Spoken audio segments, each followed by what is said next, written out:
Ito na naman si Foreman mga lodi. Nandito na naman. Kasi yung mga tao niya mga lodi, meron siyang 5 tao nandun sa second floor.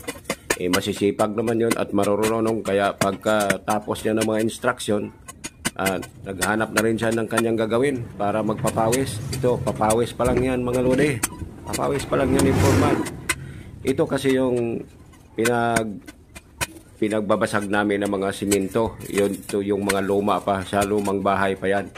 Yun pa yung mga gilid ng lumang bahay dati. Kaya pinagbabasag na namin ang mga simento o kaya yung mga hollow blocks ng mga luma. Kaya ito pinagbabasag. Teka muna, merong nag-alok para sa bubong. Kaya tiningnan muna ni Foreman, baka magustuhan din niya. Ito, hingi siya ng kotisyon yan.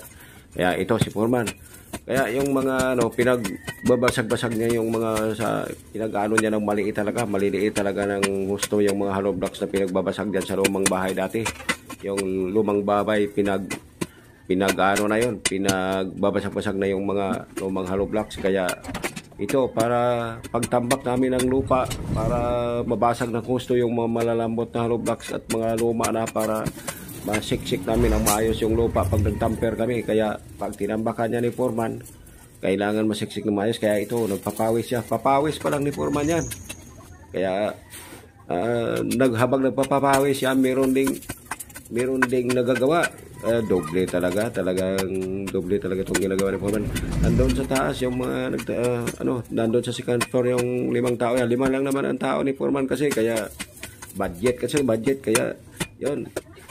Dito siya, dahil pagkatapos siyang bigay ng instruction, marunong naman mga tao niya at saka masisipag, wala din siyang magawa para hindi siya antokin. Ito, nagpapapawis din dito. Talagang din siya, nagtatrabaho.